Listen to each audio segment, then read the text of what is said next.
All right. Let's go to the hard times portion where we talk Mhm. about just how bad Canada is under Justin Trudeau's Liberals with let's hit the opioid crisis first, because the opioid crisis uh, is, I think, a direct consequence of just how bad the economy is for some people. And so it Mhm. exacerbates these issues. And so, as it turns out, BC, 184 uh, fatal overdoses last month alone. Yeah. Um, 90% of illicit drug deaths were caused by fentanyl or a fentanyl adjacent substance. Uh, Mhm. 85% of BC's drug poisonings, fatal drug poisonings, were linked to fentanyl. Um, that's over 1,200 people this year alone. My goodness, we're only in Yeah. July. Yeah. The death toll jumped 17% from last June. It's 2% higher than May. So we've got Justin Trudeau, the federal Liberals, legalizing hard drugs in BC Yeah. because they say it removes the stigma and then people will get treatment, then fewer people will die. Yeah. Not the case. It's Stigmatize not. this stuff. Have police intervention. Round up the Mhm. violent drug addicts, as we plan to do here in Alberta, and force them into treatment, because that is better than allowing God's children to languish in this misery. Mhm. Yeah, it says the average age of the death was between 30 and 59. This is young people. This is an epidemic. They want to talk about the declared COVID, where the deaths, as we know, you could have cancer, 4-stage cancer, and still be a COVID death. These people are young. They are dying. Their whole, like, let's give everybody drugs is clearly not working. One of the deaths, if you recall, Jerry Martin, he was the man who set up a drug shop. They took it down, but he tried to set up a safe drug shop, and he died recently. So he's one of those 100 and is it 64 or 84 deaths, and he died at 51. He sold the cocaine, heroin, and meth from his mobile trailer in downtown Eastside. Very sad. um, I mean, the numbers don't lie. This isn't working. Yep. I think of your province, and the strategy that you guys are preparing to take, or maybe you're almost starting to do it. And I really hope that they can stop whatever nonsense they're doing out here and make a shift for the right direction. Actually, get people the help they need to heal from the trauma, and not give them free drugs that are not their drug of choice, so they can go sell it somewhere else to get more of their drug of choice, which is often fentanyl, as we can see. Yeah, there's this National Post article from Michael Schellenberger, and this is prior to the latest interventions, which I think have not quite taken place here in Alberta. So families can say to a special judge and to the police, this person is a violent drug addict. We need Hmm. some help. They can't make this choice for themselves to enter treatment. And for the Yeah. sake of our family and the community, you need to come get them and take them to treatment. And that was a campaign promise of Danielle Smith. So there's an article by Michael Schellenberger. He's an American, Hmm. but he has looked at what's happening in places like San Francisco. And in Hmm. Alberta, we our approach is not addiction uh, mitigation. We don't believe in harm reduction because there is, or Yeah. safe supply, because there's no safe Enabling. supply. There's no safe supply of a poison that will kill you now or slowly later. Hmm. Anyways, from 2021 to 2022, overdose deaths in Alberta dropped by 17%. In the same period, British Columbia saw a 1.4% reduction. In January Wow. 2023, the latest month for So, which data is available in Alberta, hmm, overdose deaths dropped to 111 from 172 in the same period last year. In April this year, BC counted 206 overdose deaths, a 17% increase over April 2022. Now, we will see trends up in Alberta and trends down as the months yeah. go on, right? Like you'll Hmm. just see, like summer's the drug season. So you will see, but the overall trend as the year goes, those is down here in Yeah. Alberta because we Hmm. don't believe in palliative care for drug addicts. We Hmm. believe in actually helping them and trying to get them clean, because all things are possible. We shouldn't just give I up on these people. I imagine you guys don't have like too many like tent city situations like we have out here too, just because of the weather. Am I correct? Or Yeah, and not as many, Yeah. not as many as you Yeah. see in other places. You will see them pop up. Like there's one in Edmonton that I just want to take a drive past. I'm not even going to get out of the vehicle. I'm going to make Yeah. sure the doors are locked. Get your Um, B-roll. yeah, it's going to be straight B-roll. I just want to drive past and see it. Yeah. But a lot of that is you have the province grinding against the municipalities, which are very progressive, and the province saying, we've got a real public safety issue here. You people have to do something. You just can't have open air drug markets popping up on the streets of Edmonton. You just can't do that. And that's why earlier in the year, when the progressive cities weren't really doing much to deal with what the social decay in the downtown core, the province deployed sheriffs down there and said, like, look, if you're not going to do something, if you're not going to use the EPS to keep the downtown core safe for the people who live and work down there, who commute through our LRT system, we have to do something because the citizens should be allowed to use the public infrastructure they paid for. And I anticipate that we'll see more of that here in Alberta going forward.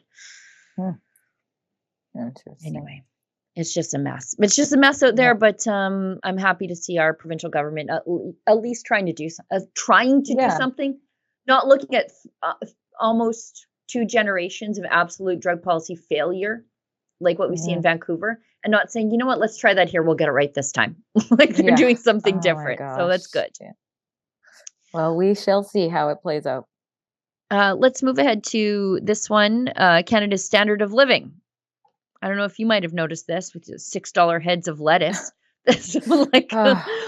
I noticed it by throwing my birthday party like for my son. I was like, whoa, this is the same style birthday party I always throw for my kids, a little bit of games, pizza food. It was like such a huge difference. And I was like, oh man.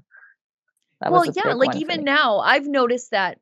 Okay, so my older kid moved out a couple years ago.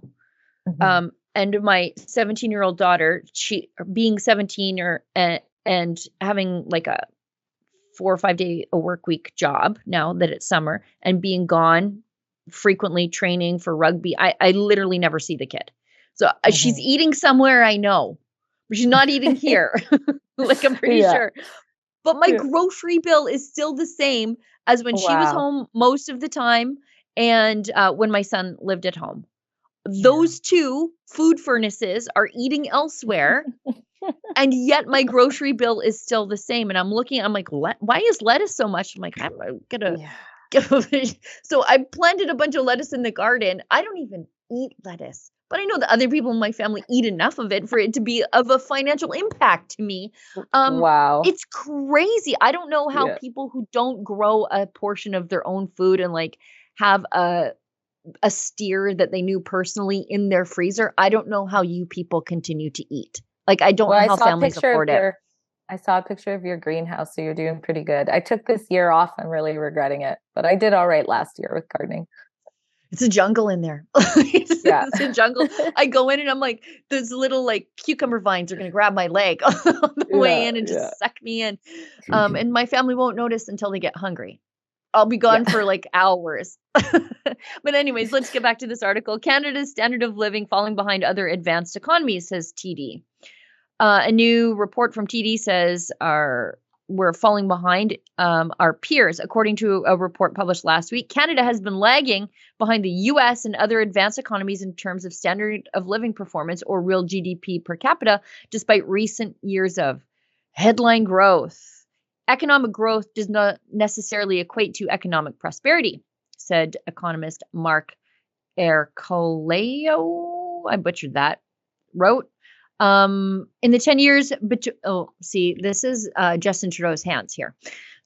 Because we all came through the COVID lockdowns, all of us in the Western world. Everyone did. Yet we were all in this together, as they say, and we all took outlandish and overreactive approaches to dealing with the pandemic. So we're all dealt with lockdowns, but Canada's not catching back up. Why? Worst prime minister in 50 years? Probably. So in the 10 years before the pandemic, thank you, Stephen Harper, Canada was pretty close to the US in terms of average growth, just over 2% per year, which hovered above the 1.4% average for all G7 countries. Following the turmoil of the pandemic, Canada managed to pull off a strong economic recovery. Well, I think that's when you let people go back to work. Emerging with one of the fastest growth rates compared to other advanced economies. But Canada's economic output per person has actually been decreasing for many years. So, you factor in inflation, housing prices. How do young people afford to even buy a house in some parts of this country? Like, the dream of owning a piece of property that has a little chunk of grass behind it, I think, is out of reach for a lot of people in this country. And I think all of Canada's major political parties are not willing to examine some of the factors for that. If we don't have housing starts keeping up to immigration levels, the laws of supply and demand kick in pretty fast, and owning their little chunk of Canada becomes a dream that a lot of people will never be able to achieve, both newcomers to Canada and people who have always been here. It robs us already all of that opportunity.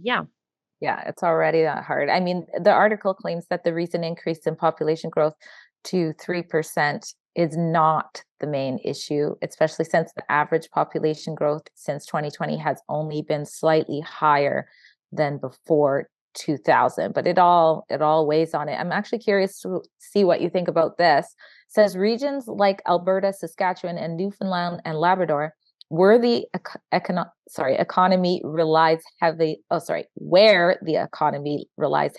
on the exchange of commodities, used to have the highest GDP per person. TD says over the past 10 years, however, their lead has been challenged following the pandemic. Only BC, PEI have been able to raise their GDP per person levels that they had in years prior to COVID. So what do you think that's all about?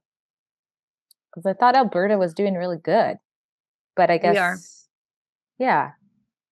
Yeah, but we are also coming out of liberal attacks on our economy, right? So we're in the boom zone, but we are coming back up from the bottom, right? And so it takes a while to get back up to the peak of where we were. So where we were before makes sense. Yeah. So I don't know. It's funny because you can see TD doesn't want to mention that maybe just unfettered migration into the country might be contributing to an inflationary crisis in the housing supply, because they don't want to get subject to retraining sessions that might ultimately result in your suicide. Oh, Really? So